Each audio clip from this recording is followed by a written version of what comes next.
사무엘하 5장 6절에서 10절. 왕과 그의 부하들이 예루살렘으로 가서 그 땅 주민 여부스 사람을 치려하매 그 사람들이 다윗에게 이르되 내가 결코 이리로 들어오지 못하리라. 맹인과 다리 저는 자라도 너를 물리치리라 하니 그들 생각에는 다윗이 이리로 들어오지 못하리라 함이나 다윗이 시온 산성을 빼앗았으니 이는 다윗성이더라. 그날에 다윗이 이르기를 누구든지 여부스 사람을 치거든 물깃는 대로 올라가서 다윗의 마음에 미워하는 다리 저는 사람과 맹인을 치라 하였으므로 속담이 되어 이르기를 맹인과 다리 저는 사람은 집에 들어오지 못하리라 하더라. 다윗이 그 산성에 살면서 다윗성이라 이름하고 다윗이 밀로에서부터 안으로 성을 둘러 쌓으니라. 만군의 하나님 여호와께서 함께 계시니 다윗이 점점 강성하여 가니라.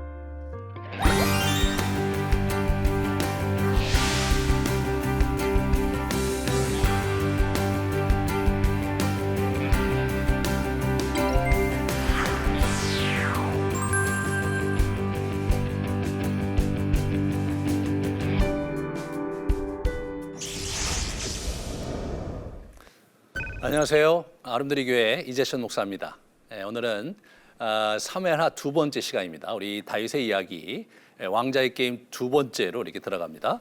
오늘 본문에서 저희는 헤브론 왕에서 예루살렘 왕으로, 다시 말해서 온 이스라엘 왕으로 이제 가기까지의 여정을 좀 정리를 해보면서 7년 반이라는 그런 남북 갈등 그런 시간들을 어떻게 슬기롭게 우리 극복하는지 그 부분을 좀 같이 보면서 그 다음에 이제 자기가 이스라엘의 왕이 된 다음에 천년에도 예루살렘을 제가 확보를 하거든요. 이때에 우리 다윗의 지략을 같이 보면서 우리가 인생을 살아가는데 때로 지략이 필요하고 또 어떻게 해야 될지, 지혜를 어떻게 가져야 될지를 한번 좀 살펴보도록 하겠습니다. 드디어 이제 이스라엘의 왕이 되는 거죠. 이분이 이제 왕으로 이제 이게 추대되는 과정에서 우리는 왕의 고륙이다 이런 얘기를 해요. 그 얘기는 어떻게 나온 거냐면 사울의 딸 미가를 다시 데리고 와요. 그 이제 다른 남자한테 갔는데 그 사람한테 데려와. 왜냐면 정치적으로 볼 때 또 개인적인 또 자신의 그 미갈에 대한 첫사랑이잖아요. 또 정치적으로 볼 때도 본인이 사울의 정통성을 잇는다 이런 개념이 있을 수 있어요. 그래서 데려오라고 얘기해서 이제 사람들이 얘기하는 거죠. 왕의 교륙이라는 얘기를 이제 쓰고 사울 왕 시절에 이미 그런 군대 지휘관이었던 거 우리 알 수 있죠. 그 다음에 하나님께서 이스라엘의 목자여 주권자로 세우셨다 이런 말씀을 과거에 하셨던 것을 그들이 이제 장로들이 이렇게 얘기를 하면서 이제 왕으로 이제 추대를 하는데 이때 언약을 맺습니다. 하나님과 언약을 맺는 게 아니라 장로들과 언약을 맺어요. 그 내용은 이미 사무엘이 이제 만들어 놓은 그 내용이었을 거라고 생각이 돼요. 그래서 이게 사무엘이 나라의 제도를 백성에게 말하고 책에 기록하여 여호와 앞에 두었다. 이제 이런 얘기가 있는데 아마 그 기준에 의해서 그 준거 틀에 의해서 이렇게 이 사람이 이제 이렇게 왕이 되는 그런 과정을 우리가 이제 보게 됩니다. 이때 이제 각처에서 12지파의 사람들이 다윗을 향해서 이렇게 오는데 여러분 이 역대상에 가 보시면 역대상 12장에 보면 그때 이제 사람들 그 지파들대로 숫자를 다 기록을 해놓고 있어요. 약 30여만 명입니다. 30여만 명. 근데 여러분 우리가 잘 알고 있듯이 이 군대 숫자인데 전 인구 숫자가 아니라 군대 숫자거든요. 그런데 실제로 민수기 그 26장에 가 보면 우리 가나안에 들어올 때의 군대 숫자가 나오는데 약 60만입니다. 60만. 그러니까 이게 어떻게 되냐면 출애굽할 때 당시 그때도 인구 조사를 했을 때 그때 민수기 전반부에 보면 그때도 60여만이었고요. 40년 동안 사람들이 광야에서 많이 죽었고 다음 세대가 등장했는데도 여전히 군대는 60만이었습니다. 하나님께서 그렇게 이스라엘 백성을 잘 준비시켰던 것을 보게 되는데 지금 이제 사울 왕권이 사울 왕조가 이게 40년 동안 지속을 했는데 그런데도 불구하고 숫자가 반으로 줄었어요. 반으로. 그래서 뭘 의미합니까? 국력이 반으로 줄었다는 것을 의미하는 거잖아요. 외부에서 유입되기가 어렵고 전쟁을 또 수행하고 그러는 그런 와중이 있었기 때문에 사실은 다윗이 그 왕국을 자기가 이제 이스라엘 왕이 됐을 때 경제적으로 굉장히 피폐하고 인구도 굉장히 줄고 또 이제 동족 상잔의 비극이 있었잖아요. 서로 싸우고 그러면서 그런 일이 있었던 그런 허술한 그리고 다 망해가고 있었던 그러한 나라를 이 사람이 접수하게 된 것이었습니다. 사실 쉽지 않은 일이죠. 이 사람들이 너무나 기뻐서 이렇게 보시면 이제 잔치를 배설해요, 잔치를. 그래서 이제 다 이렇게 모여서 군사가 전열을 갖추고 그래 모여갖고 사흘 동안 잔치를 합니다. 잔치를 할 만하죠. 사실 뭡니까 길보아 전투가 끝나고 난 다음부터 이제 남북 이제 대결로 해갖고 굉장히 오랫동안 싸웠잖아요. 자기들끼리 같은 민족끼리 싸우면서 험난한 세월을 보냈습니다. 그러니까 이제 평화의 시대가 도래했으니까 이분들이 이제 기뻐서 이렇게 다 이렇게 모이는 것을 이렇게 보게 됩니다. 이제 그런 면에서 하나님께서 세우신 지도자 안에 모일 때 사실은 공동체가 평안한 거예요. 이스보셋은 하나님이 세운 사람이 아닙니다. 예?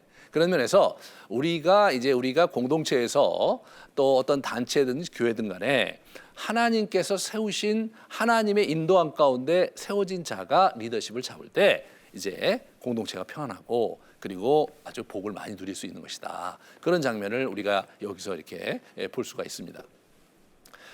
그래서 이제 자기가 왕이 됐는데 이 사람이 왕이 되는 과정에서 굉장히 얼떨떨했던 것 같아요. 12절에 가서야 이 사람이 이제 비로소 이렇게 보시면 다윗이 이제 여호와께서 자기를 세우사 이스라엘 왕으로 삼으신 것과 그 백성 이스라엘을 위해 나라를 높인 것을 알았다. 왕으로 옹립되고 나서 예루살렘을 이제 자기가 확보하고 나서 자기 다윗성을 이제 건축하기 이렇게 하면서 시간이 굉장히 많이 흘렀을 거 아니에요. 그걸 다 지내고 나서야 비로소 다윗이 정신이 나서 하나님께서 나에게 이걸 주셨구나 그렇게 인지를 했다는 겁니다. 다윗은 영적인 사람이었어요. 우리가 영적인 사람이고 하나님 안에서 영적으로 산다는 것을 너무 그렇게 신비적으로 생각하시면 안 돼요.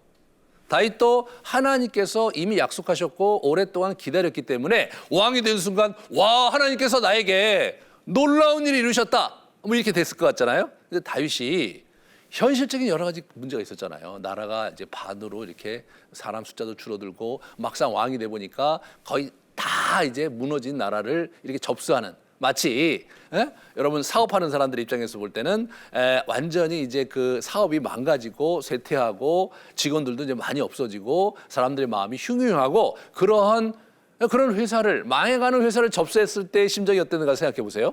여기 다윗이 왕이 됐을 때 그런 상태였다는 거죠.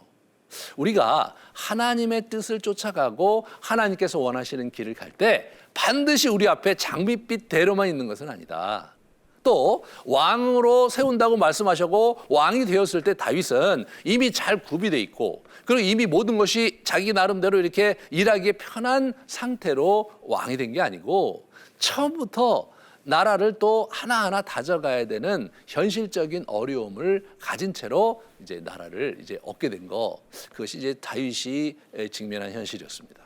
오늘 본문을 보면 되게 딱딱해요. 하지만 본문의 그 행간에 그 깊이 있는 그러한 그 다윗의 심정을 읽어내야 이제 이때 다윗이 어땠을까를 우리가 좀 생각해 보면서 묵상을 할 수가 있거든요. 자, 보시면 이게 우리가 알고 있듯이 이분이 골리앗을 무너뜨리면서 영으로 부각을 했습니다. 우리 사무엘상 17장에서. 그러면서 요나단의 총애를 받았고 그리고 이어서 군대 장관이 되고 공주 미갈이라는 공주와 결혼해서 왕가의 부마로 입문하게 됩니다. 여기까지 막 승승장구한 거예요.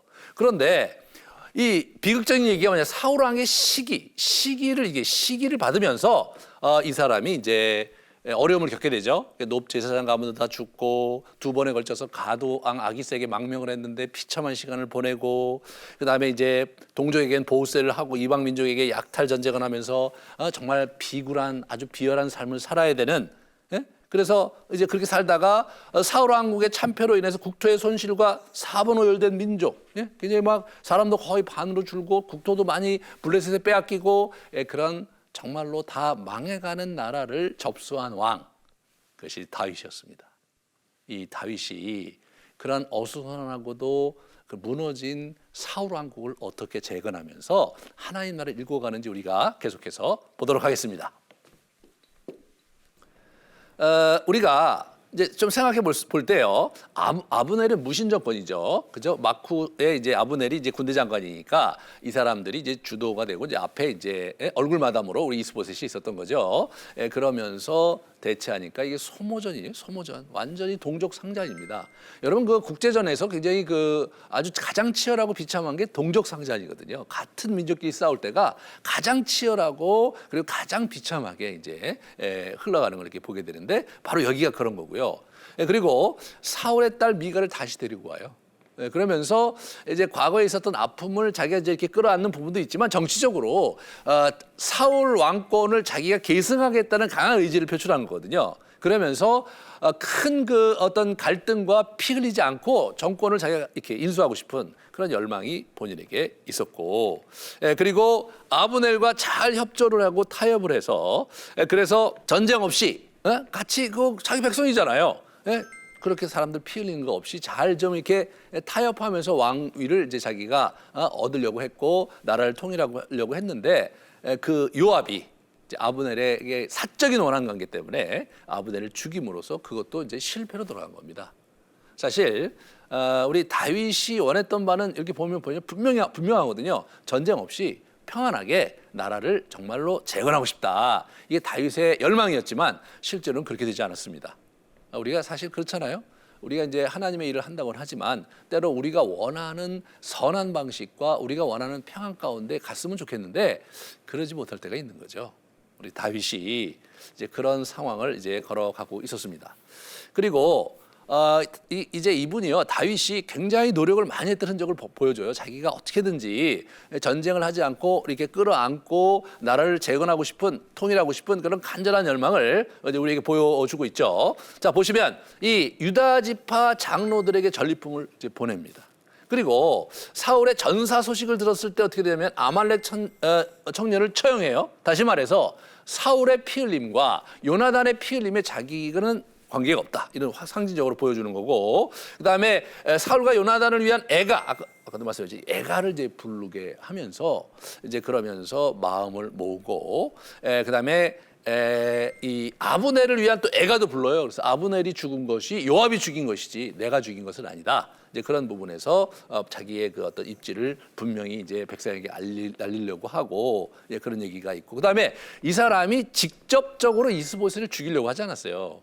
가령이 들어서 아브넬이 무너졌잖아요. 아브넬이 죽었어요. 그러면 이제 사실은 우리 요압을 중심으로 해서 사실은 이렇게 밀고 들어가면 파죽지세로 그냥 사실은 마하나임 점령하고 왕권을 쟁탈할 수 있었지만 다윗은 그렇게 피 흘리기를 원했던 사람이 아니에요. 이 사람이 전쟁을 잘하고 전쟁을 능하게 할 수 있는 사람이었지만 자신의 백성, 이스라엘 백성을 그렇게까지 칼로 들이대면서 왕권을 취하려고 하지 않았던 그런 아주 훌륭한 덕을 갖춘 사람이었어요. 그런 부분에서 이스보셋이 결국은 암살을 당하죠. 그렇게 해갖고 이제 왔는데 그 레갑과 바하나가 이제 다윗에게 잘 보이려고 그렇게 했는데 다윗이 그 사람을 죽입니다. 그렇게 함으로써 레갑과 바하나를 통해서 이스보셋을 비열하게 죽였다, 이런 평가를 받지 않으려고 했던 다윗의 그 지략을 이렇게 보게 되는 거죠. 그래서 다윗은요, 이렇게 여러분 이렇게 굉장한 노력을 많이 했거든요. 이 사람이 나름대로 최선을 다해서 노력을 했지만 그렇지만 결국은 뭐 하나님께서 결국 이 일을 벌이신 거나 마찬가지죠. 스스로 자중질환에 빠져서 몰락했어요. 그리고 나서 이 사람이 집권을 합니다. 그렇기 때문에 여러분 이 7년 반이라는 7년 반이라는 그런 어떤 그 시간이 필요로 했던 거죠. 만약에 그냥 순식간에 일을 끝내려고 했으면 7년 반이 걸릴 게 뭡니까? 그죠? 자기가 준비해갖고 그래서 이제 철저히 전쟁 준비해갖고 그냥 밀고 들어가서 점령을 하고 끝내면 사실은 7년 반이라는 세월이 걸릴 이유가 없었는데 다윗이 가졌던 가치, 하나님 나라에 대한 가치, 그것은 무엇인가? 나는 이 나라를 칼로 차지하지는 않겠다. 나는 이 나라의 왕이 된 것이 나의 힘으로 되는 것이 아니라 하나님께서 주시는 능력과 하나님께서 주시는 인도하심과 선물로서 이 나라를 받고 그리고 기름 부음 받은 것이지 내가 이 나라를 내 힘으로 내가 붙잡으려고 하는 것은 아니다라는 그 분명한 그 다윗의 내면에 있는 그 하나님 나라의 가치를 우리 여기서 이렇게 보게 되는 거예요. 여러분, 어떤 사람이 어떤 가치를 갖고 사는가는요, 오랜 시간 그 사람이 행동하는 것을 보면 알 수 있어요.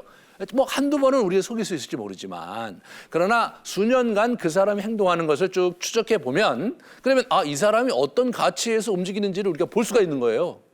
네.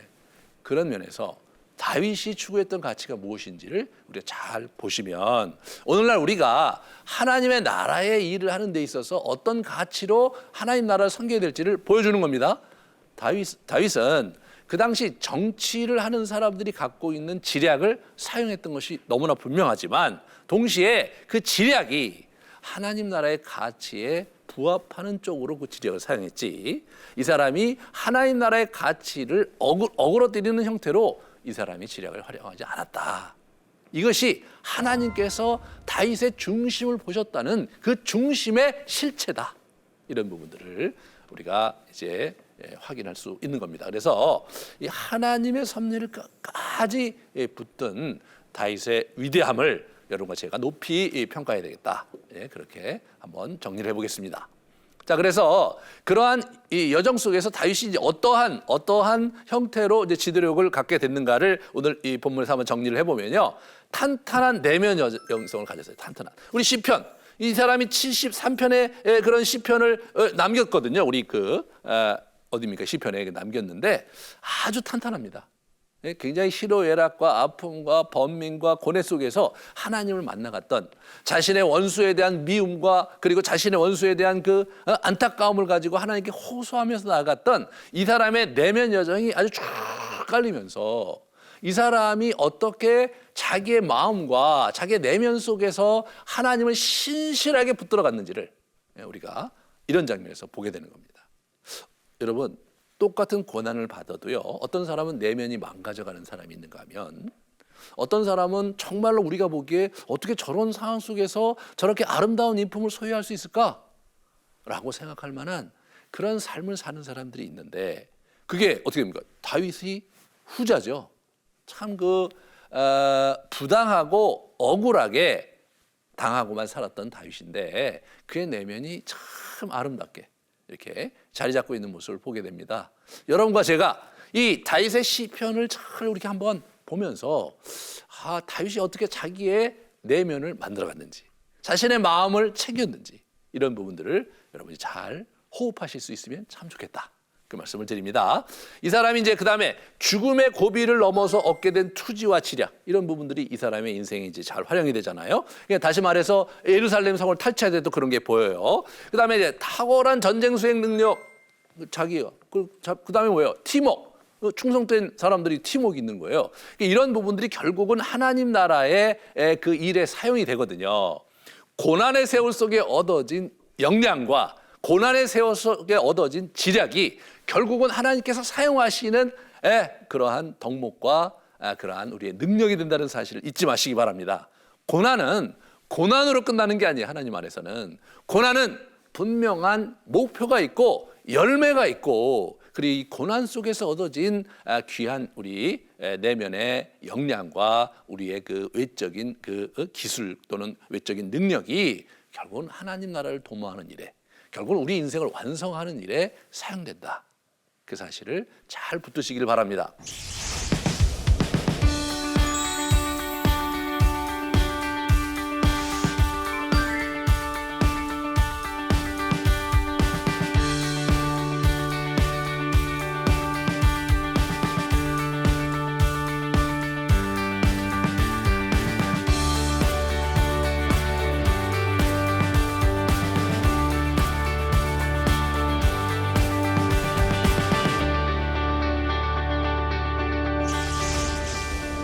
자, 그다음에 이분이 이제 지략이 얼마나 뛰어났는지를 이 예루살렘 성을 탈취하는 장면에서 우리가 볼 수가 있는데 이 당시 그 아주 여부수 민족 굉장히 강성했고 요새 자체도 천의 요새였어요.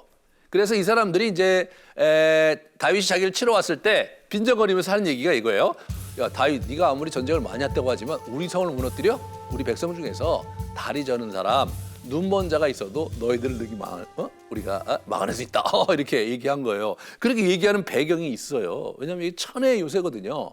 그래서 우선은 보시면 여기가 동과 남을 잇는 그 전략적 요충지이고 여기 기온샘물이 있는데 이게 굉장히 중요합니다. 왜냐하면 이게 하루에 서너 번씩 40분 정도 물을 뽑아내는데 하루 1톤 정도의 물을 공급할 수 있었던 거예요. 고대 사회에서 굉장히 그 중요한 것이 물인데 이 물을 상당히 많이 이렇게 얻을 수가 있었다고 그래요. 자, 이쪽에 기온샘이 있고요. 여기 보시면 이렇게 이제 다이성이 이렇게 멋있게 이렇게 자리 잡고 있는 것을 이제 어떤 분이 이제 그려 놓으셨죠. 여기가 이제 다이성이 있었던 그 오브리아산 꼭대기가 이제 거기 있고요. 근데 여기에 보면 이제 이 수로가 있어요. 수로가 오늘 본문에 보면 그 수로를 쫓아서 가라 그런 얘기를 이제 다윗이 지시를 하는데 이게 이제 기온샘 수로거든요. 이게 지금도 이렇게 발굴이 돼서 최근에 여기 이제 관광 코스로 이제 가는 그런 사진을 제가 이렇게 여러분께 보여드립니다.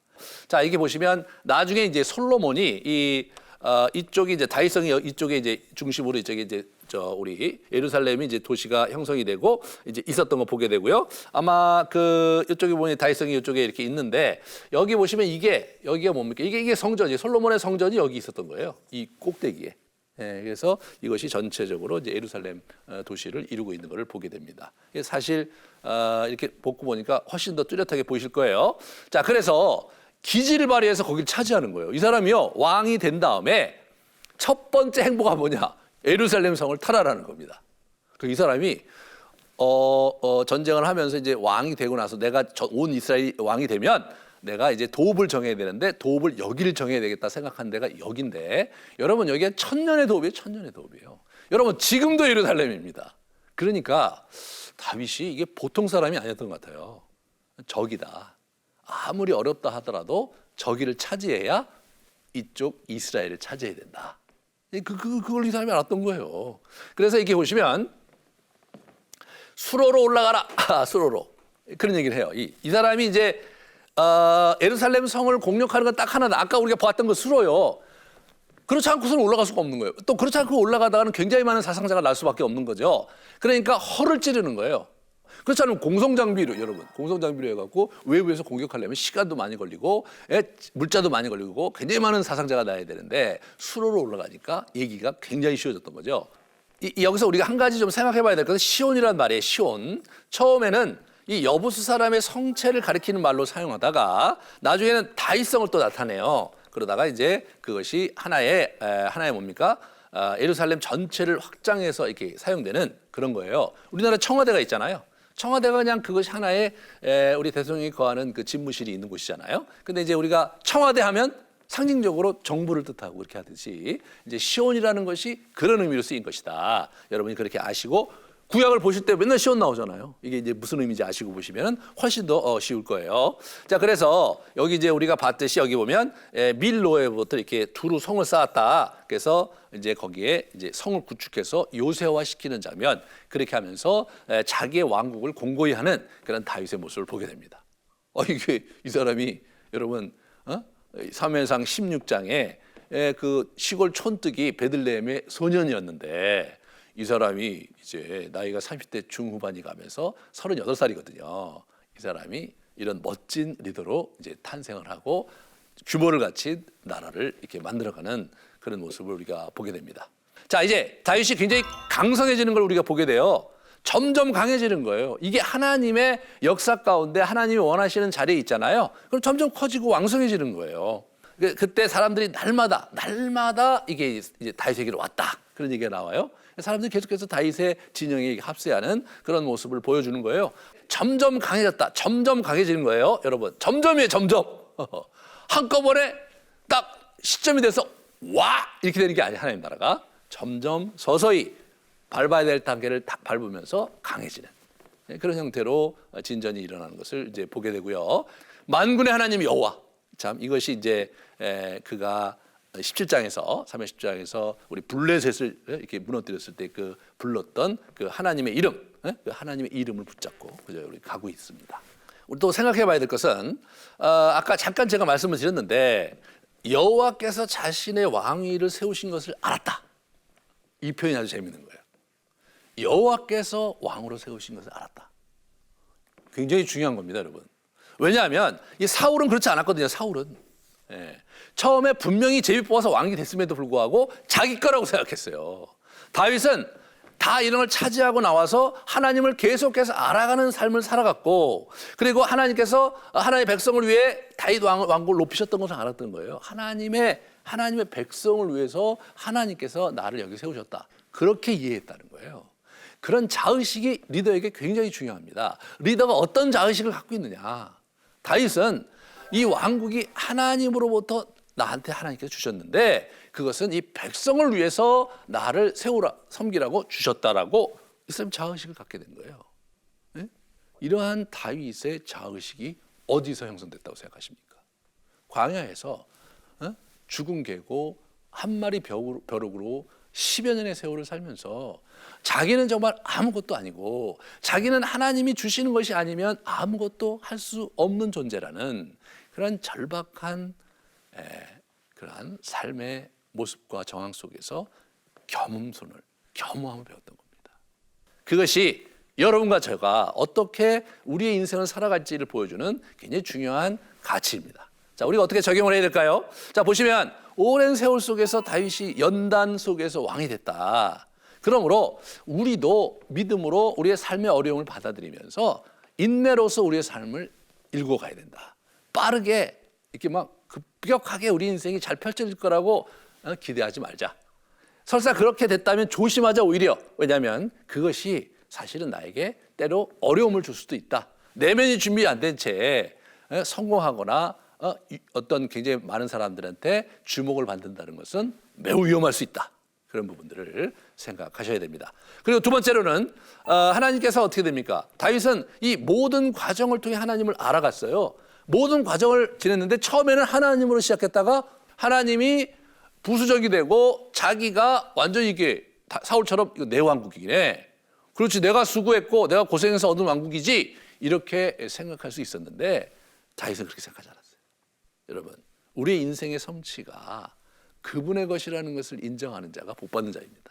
내가 무엇을 이루고 내가 무엇을 얻었든지 간에 그것이 다 하나님께로부터 온 것이고 하나님이 내게 맡겨주신 것이라는 그러한 청지기로서의 삶의 자세가 성경에 나오는 하나님의 사람들에게 이렇게 하나님께서 기대했던 삶의 자세였다.